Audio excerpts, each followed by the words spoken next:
So, today's lecture is control system and its configurations.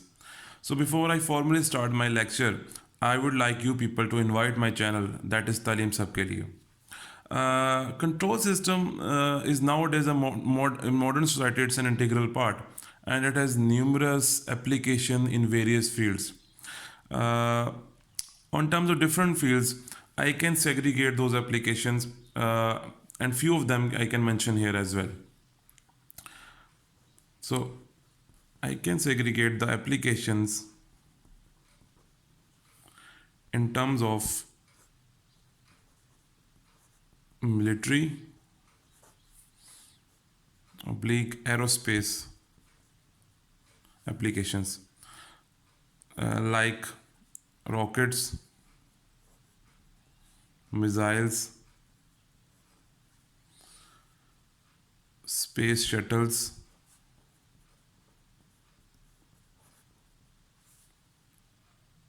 satellites, etc. Similarly, it has also applications in the field of medical.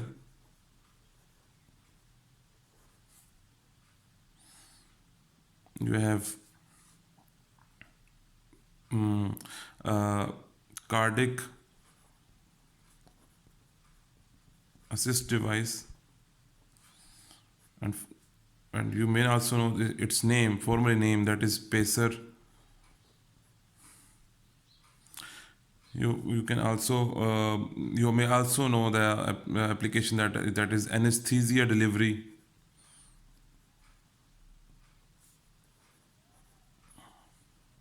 In this particular device, actually, a control system is used to regulate the anesthesia delivered to the patient. Similarly, there is also a device based on control system that regulates the uh, glucose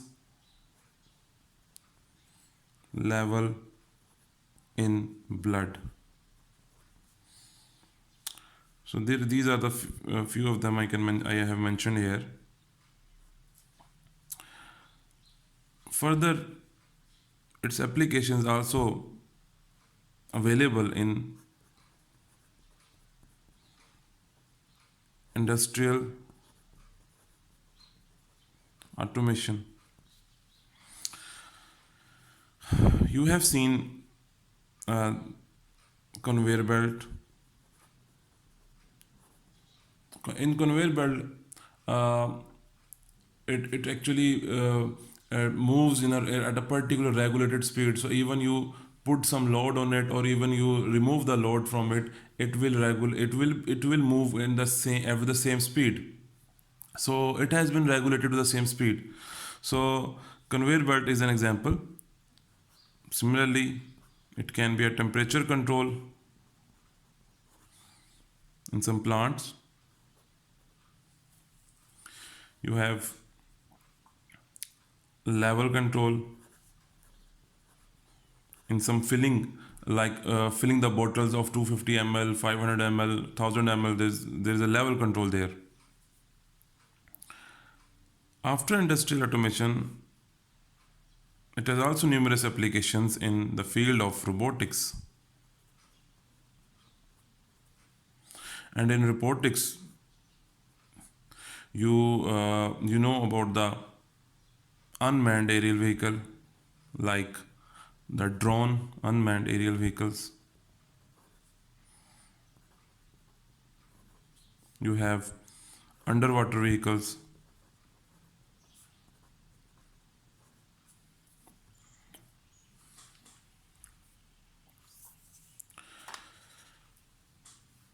And in the unmanned aerial vehicles, you have drone, you have quadcopters. They are so much common in different, and they're so much common, and their use is so much common even in our daily life. And I, in my lecture, uh, this is the last field, but not the least, that is domestic. Domestically, control system presents in numerous applications, like you have the air conditioner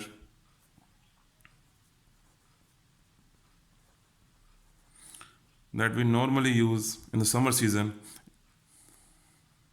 You have refrigerator.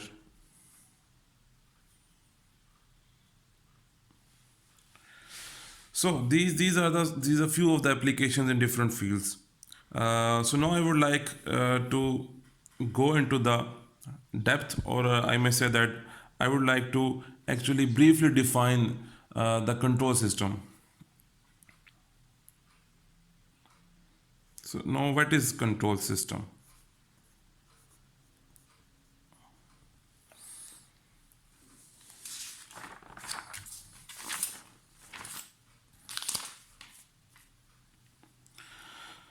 So our control system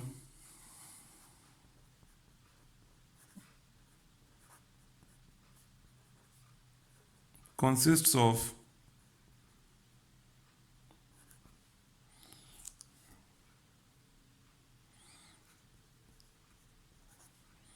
subsystems, plant,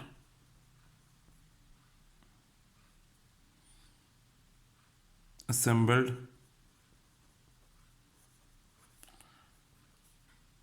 to obtain a desired output with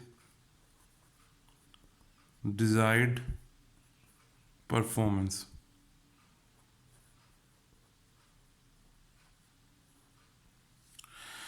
So,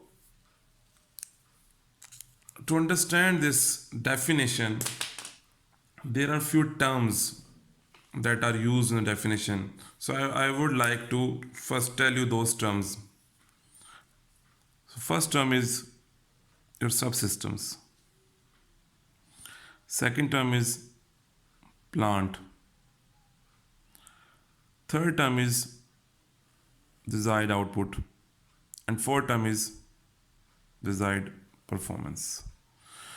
So to understand a control system, you must first understand these four terms. So what is subsystems? Actually, subsystems are integral part of a system, and they are connected together to perform a desired operation. So for subsystems, take an example of a air conditioner. Take an example of air conditioner. When you talk about air conditioner, there are a number of subsystems, like you have remote controller,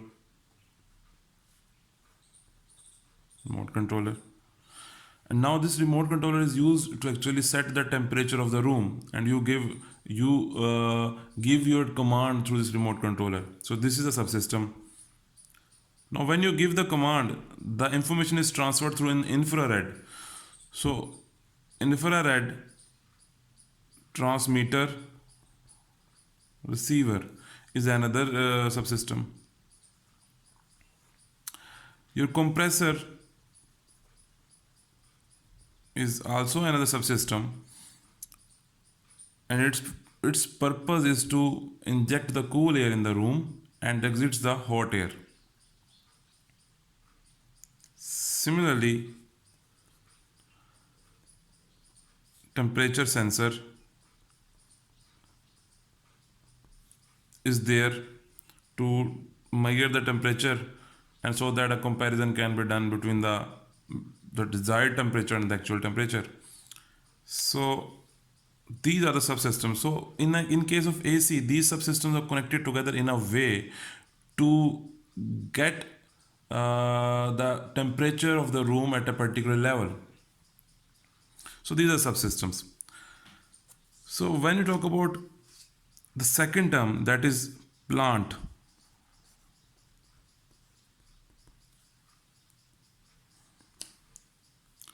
So a plant may be a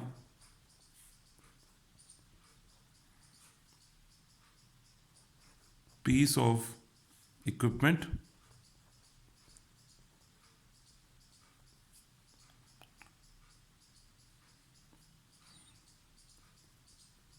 perhaps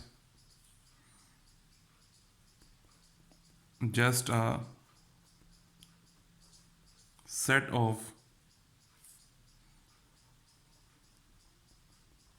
machine parts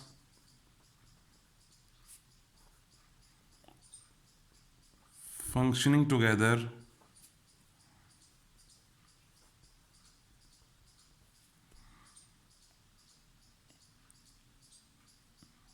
to perform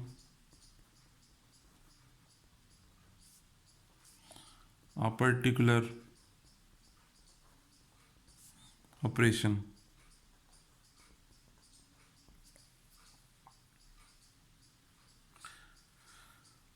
So, in the case of AC, the plant is the indoor unit with the room.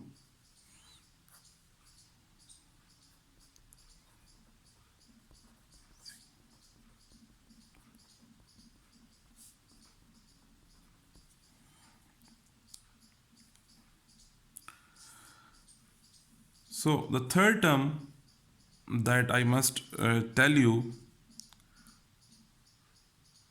is the desired output.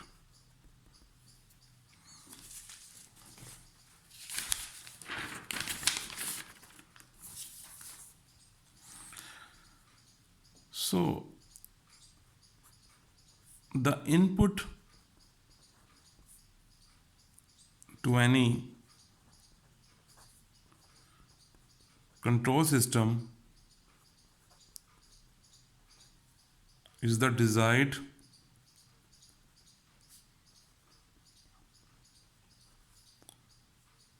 output oblique reference oblique set point. So desired output or reference or set point, all these three names are for a single thing, that what you want from the plant, yeah, or what you want the output of the plant.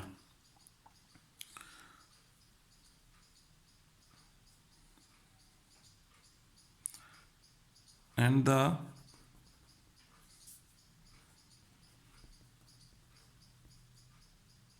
output of that system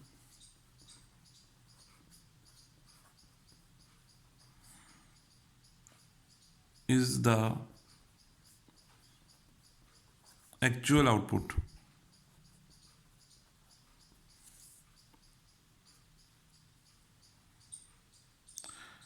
So desired output means that what you want from the system, that what should be the output. For example, in the case of AC, you want the room temperature to be 20 degrees Celsius, but currently it is supposedly 28 degrees Celsius. So that current output is the actual output, and what you want that output should be is the desired output, that you want to make the temperature of the room 20 degrees Celsius. So it means this is your desired output, and this is desired output is the reference to the control system, and desired output, reference, set point, all these things are the names of a single thing, that what you want from the output. So this is the desired output.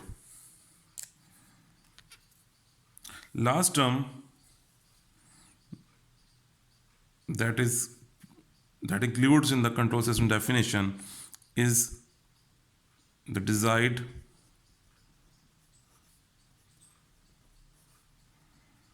performance.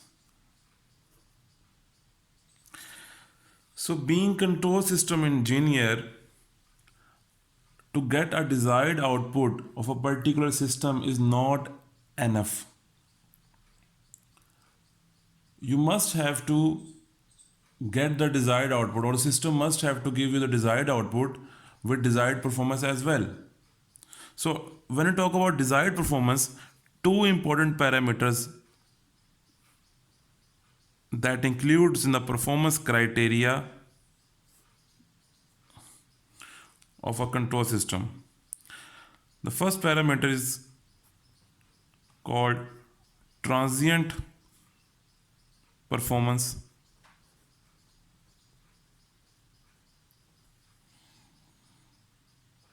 and the second main category of performance parameter is steady state performance.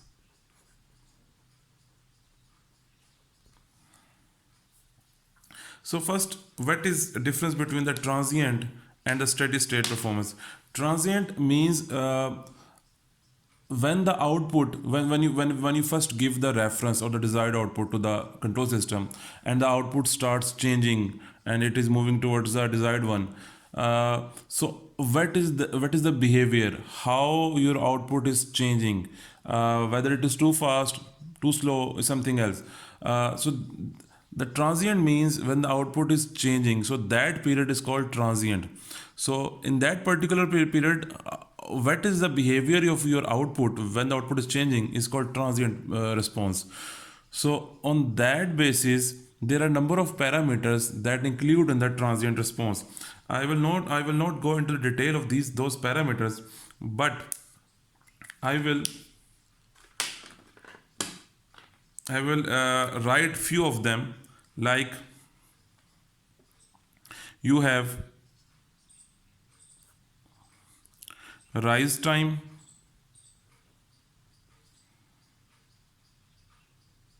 settling time,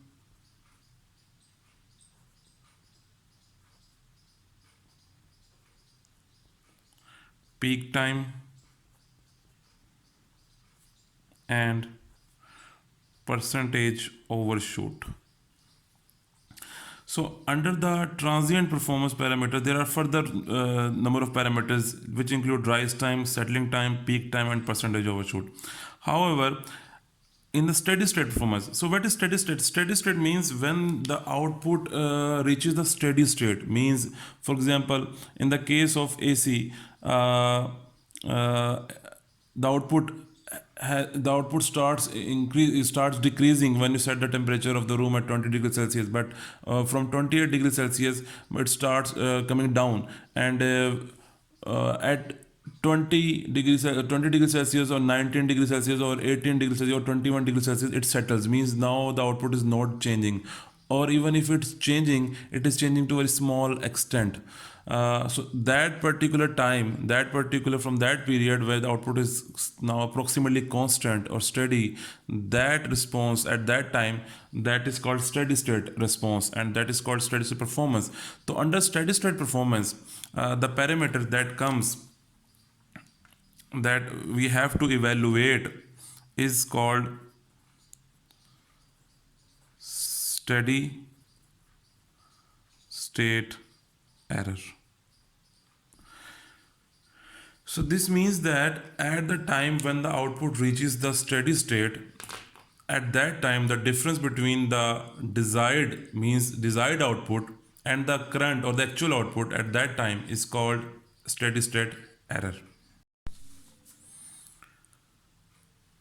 So to better understand the performance parameters of a control system, I would like to give you some example. Take an example.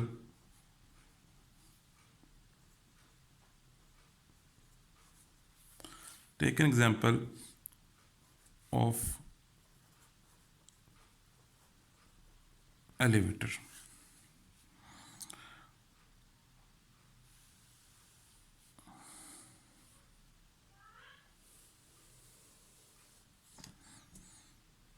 So on the x-axis it is time, and on the y-axis it is elevator position means floor. Suppose you are at ground level and you want to go at the fourth floor. So you want to go at the fourth floor. You are in the elevator. You have pushed the button to go to the fourth floor. So this is your desired output, the reference. So this is your desired output that you want to reach there. And actual output is that you are at the ground floor. So suppose your elevator starts moving and this is the response. I can say this is response number 1.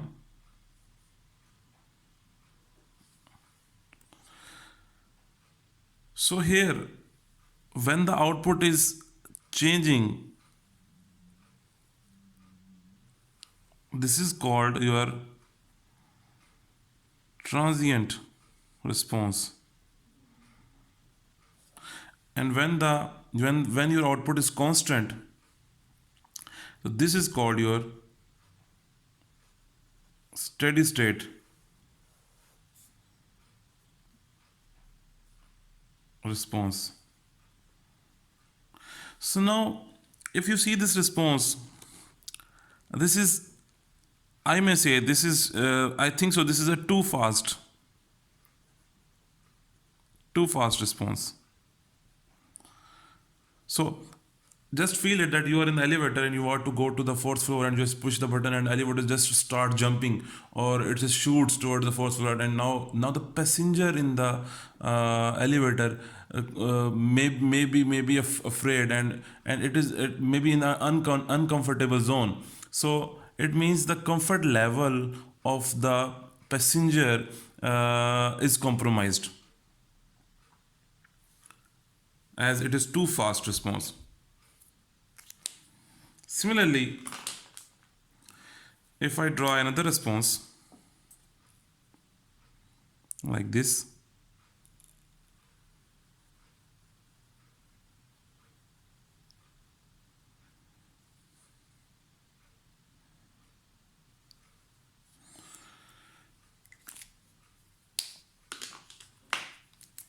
I will extend this line like this, suppose. So this is the response number 2. So now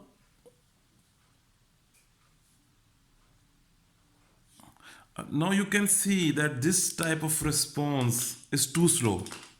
Again, you feel that you are in the elevator and you want to go to the fourth floor. It will be a funny thing that you may think that you must have some magazine with you in the elevator, because it is too slow and you just have to wait. So it means again, you will not use the elevator again and you will prefer to go to the stairs. So this is a too slow response, means it will take so much time. So this is again not a desired output.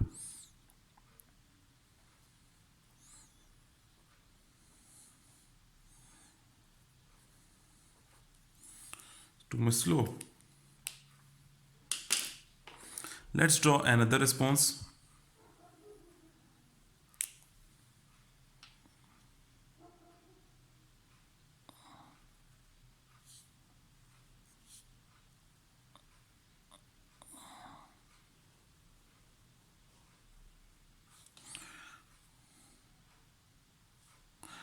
So this is response number 3. Now this is to some extent, if it is a better response, not too fast, not too slow. It's a moderate level of response. But again, the problem is in the transient response, it has no problem. But at the level of steady state, it has a steady state error. If I extend this line like this, so this is your some difference between the desired value, that is desired output at the fourth floor, and the actual is 3.8. So there exists some steady state error. So again, Being a passenger in the elevator, you are at risk. So this is again a totally, it is not in transient behavior it is good, but steady state there is a steady state error. So for this response is also not comfortable for you. So being control system engineer, this is again not a good response.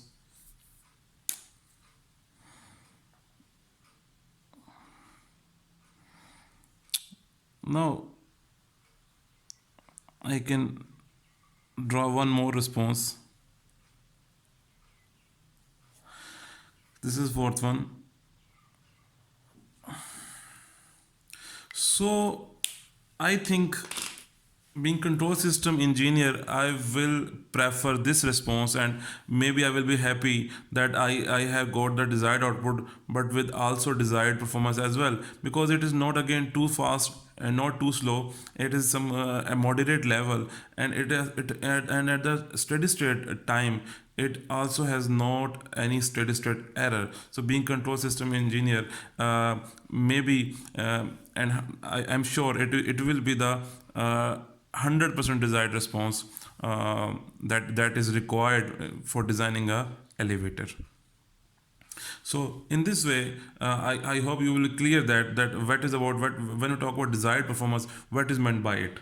So being control system engineer, you both have to you both have to work to get the desired output, but with desired performance as well.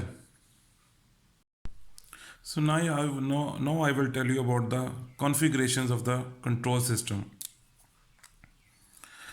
So when we talk about configurations, there are two configurations. One is open loop, and the second is closed loop, and it is also called as feedback systems. So first I will tell you about the open loop system.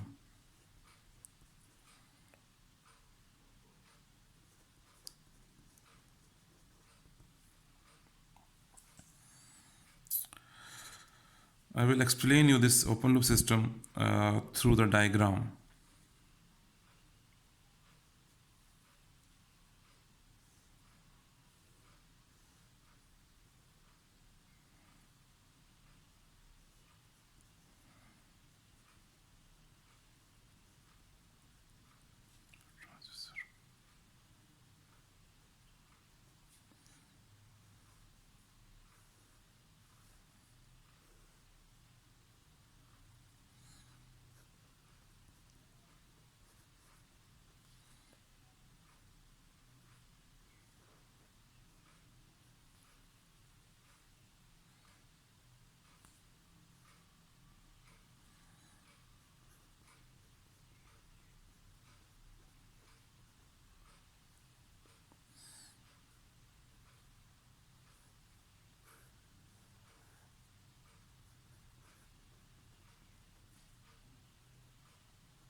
So this is the block diagram of the open loop system.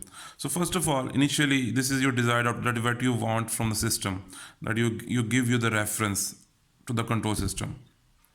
Next, it comes the input transistor. Input transistor is basically as a transistor definition is that it converts from any other form to the electrical energy. So it means that it actually makes your reference compatible with the controller. Means controller does not understands what you are talking about. Means when you give when you want the temperature of the room to 20 degrees Celsius, you give the command through the remote control. So actually the AC does not know what you want. So you actually just only press the buttons 2 0.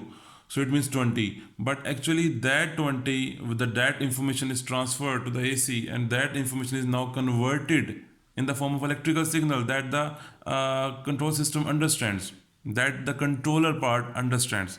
So input transistor, it just makes your reference compatible in the form of electrical signal to the controller.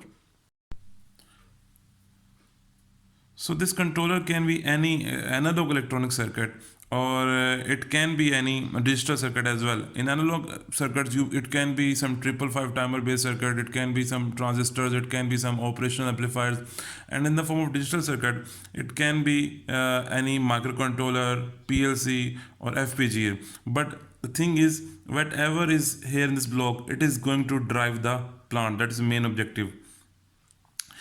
So now here is a summing junction that actually the controller produces the control signal, but that disturbance is also added to it, external disturbance, and then the control signal U is given to the plant.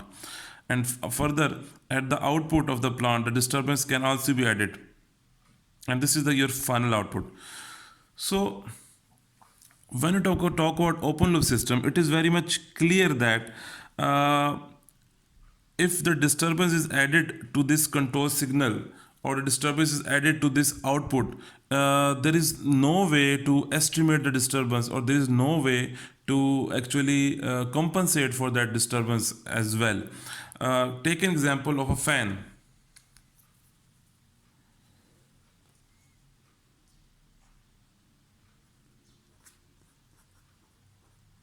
Fan.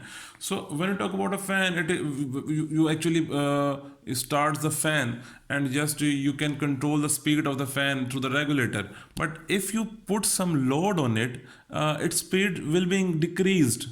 But can you imagine that decreased speed can be estimated by the fan? No, it cannot be estimated. The fan does not know that there is any disturbance is present there, so it cannot detect it and cannot be compensated. Similarly, take an example of a car. So in car, when you press the pedal to increase the speed, car does not know how much load on it. So when you put load, means when the car is fully loaded, means 5 to 6 persons or 5 persons are sitting in the car, and you just driving the car. So if you want to increase the speed, you have to press the pedal further. But in case of if there is no load, or the car is empty, there is only one person driving, so then you just have to put a little pedal. But when the load is there, you have to put the more pedal. But car does not actually detects it by itself that disturbance is there or load is there. Similarly, when you talk about, if we suppose that a radar is there and it is the open loop system, so radar is moving, but actually the problem is, if there is so much wind is there, so it becomes a disturbance for the radar, and radar will not be able to move to that level. So if it is open loop system, it will not be able to detect that I am not actually getting the position right. So that it means at that time, particular time, the system fails.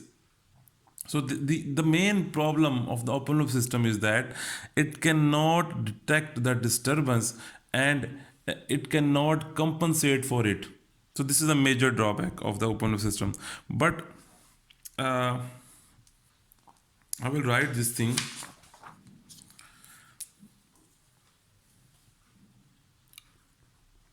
The drawbacks of open loop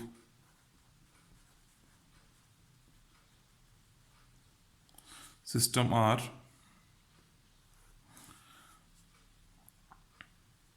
cannot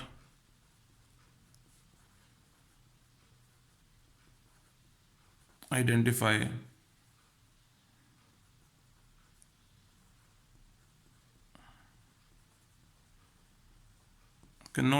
the disturbance,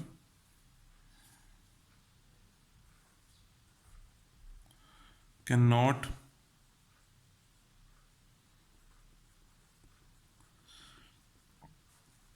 reject the disturbance,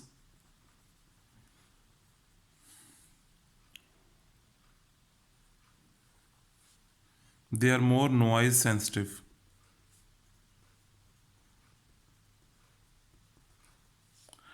And one of the biggest drawback is that that being control system engineer, the performance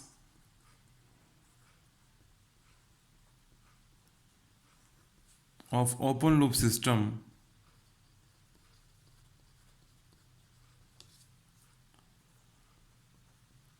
cannot be improved.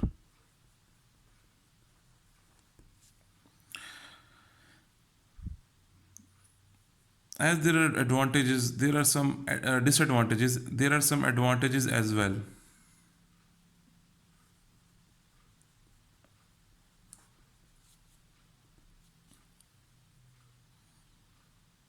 Complexity level is low.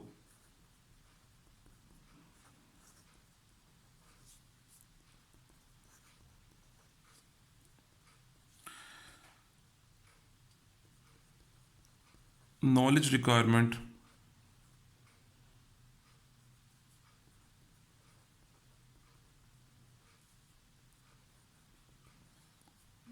is also minimum. And the main advantage is inexpensive,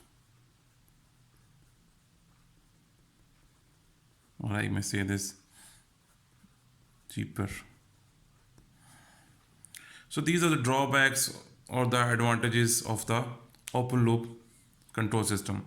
So now I will tell you about the closed loop control system.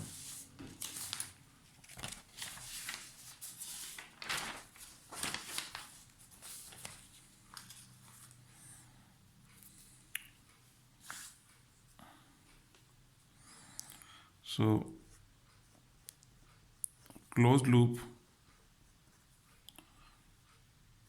or it is also called feedback systems. So by definition, systems that maintain a prescribed relationship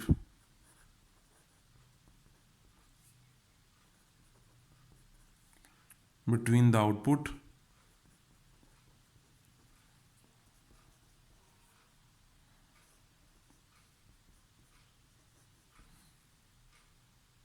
and the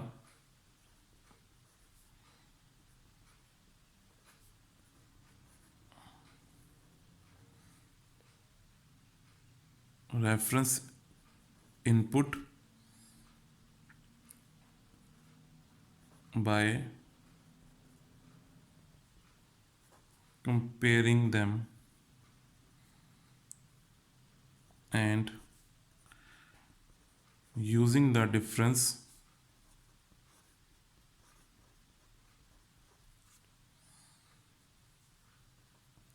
as a means of control is called closed loop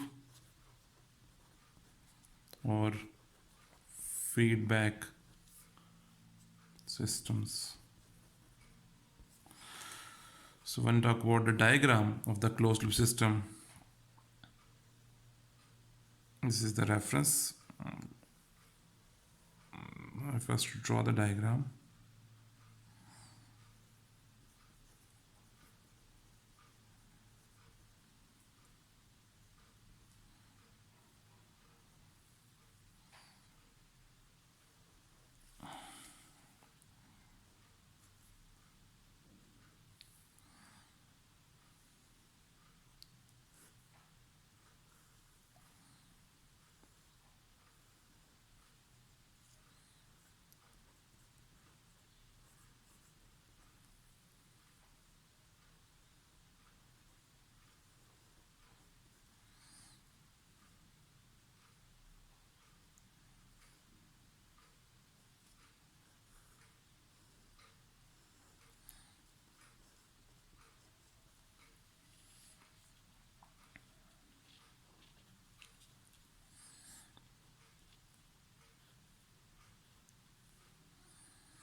So this is the block diagram of the closed loop control system. And if you compare it with the open loop, you will see that there is only difference of the feedback, means the output is given back to the input. And to do so, the output transistor is used, which measures the output and make it compatible to the controller. And at the summing junction, the difference between the desired output and the actual output is calculated in the form of error. So this E is equal to desired output minus actual output. It can also be written as R minus Y, means your reference is normally represented by R and your actual output is represented by Y.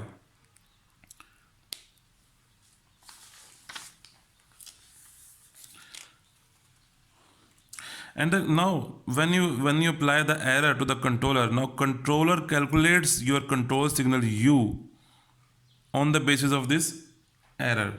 So it is clear from this figure, in this way the disturbance can be rejected, even detected, and can be rejected as well.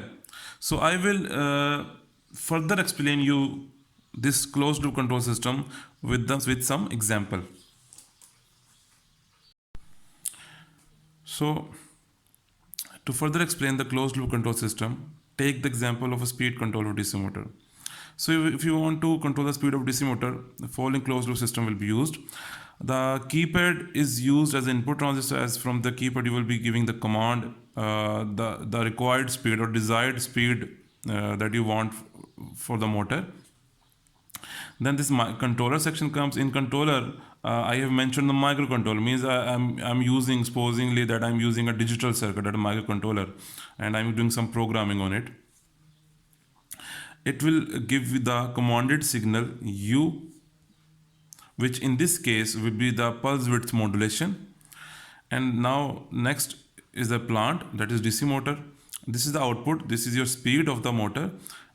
And now this speed, actual speed, is given back to the input for comparison, for the difference purpose, through the output transistor, and in this case it is optical encoder. So suppose you want the speed to be 200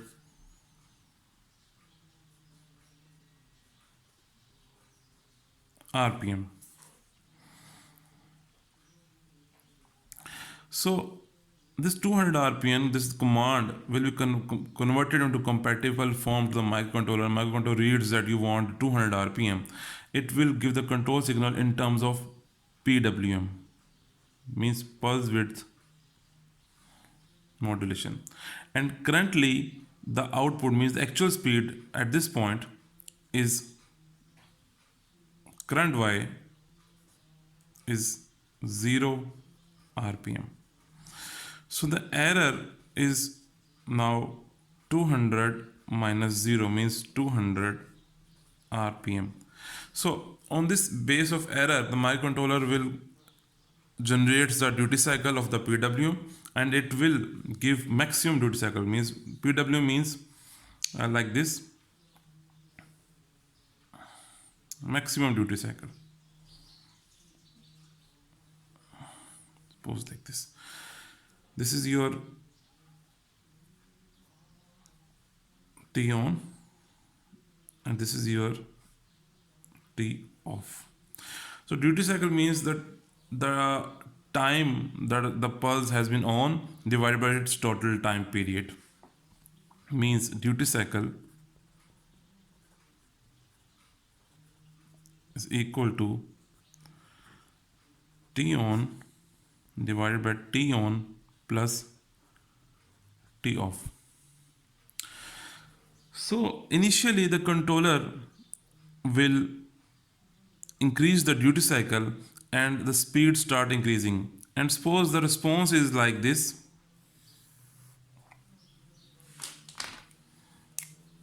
that you want like this. Suppose you want, this is the level 200 rpm. This is your time, and this is your y-axis is your speed. Speed. So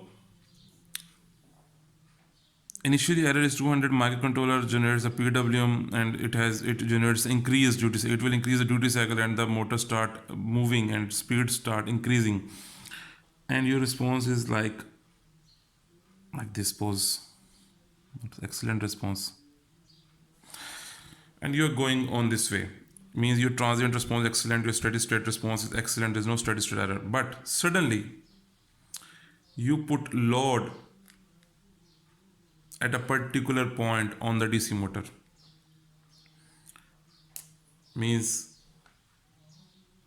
supposingly I see this, this is the position of load on, means load has been put it on the DC motor. So now when you put the load, suddenly the speed of DC motor will start decreasing, and it will decrease, and then after that, of course, there's a disturbance in terms of load. The error is now again comes, and the microcontroller will read this error because there's an error and the speed is less than the desired value. Then again microcontroller will start increasing the duty cycle more, and your output again reaches the 200 rpm.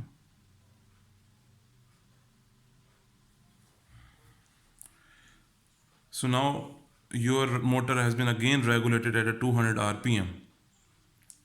So now at this point of stage,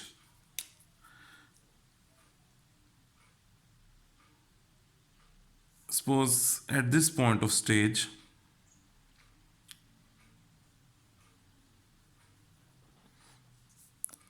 you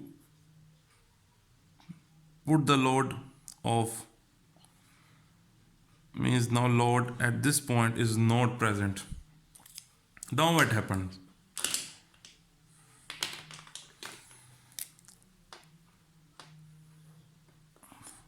Now look, when you turn off the load, now because the duty cycle has been set according to the load, now the speed will again start increased, and it will overshoot from the 200 rpm. And then controller start decreasing the duty cycle, and you will get again, and your speed again decreases, and it reaches towards 200 rpm, and then it settles there. So if I can draw the PWM waveforms on these cases, that when you put the load at this particular time and the speed starts decreasing, the controller will take action and it will increase the duty cycle. So at this particular place, maybe you have increased the duty cycle to 100%, like this.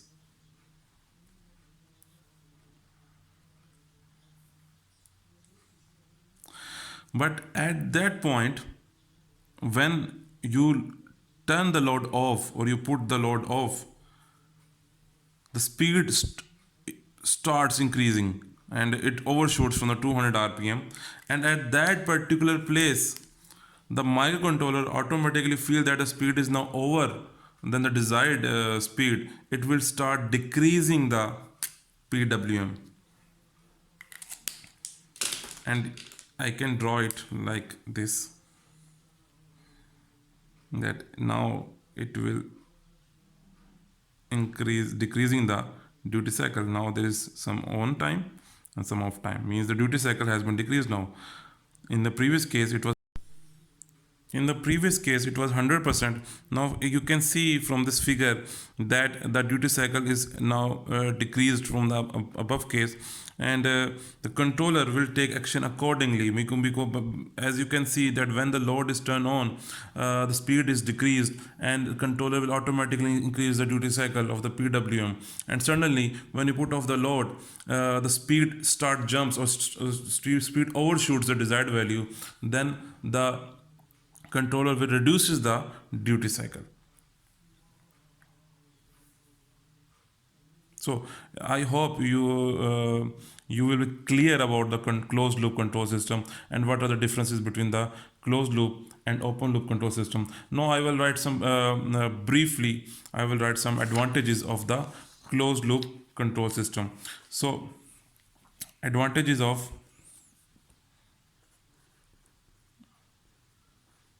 closed loop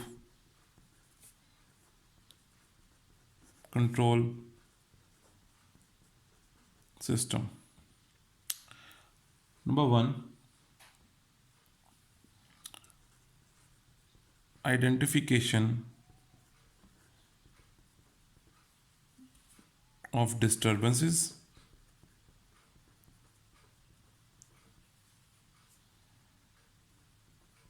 and its rejection. Number two, less sensitive to noise. Number three,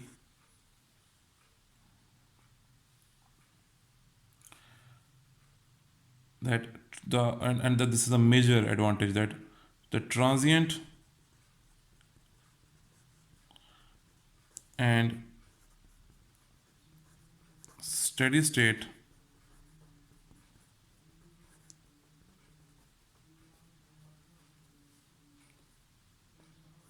can be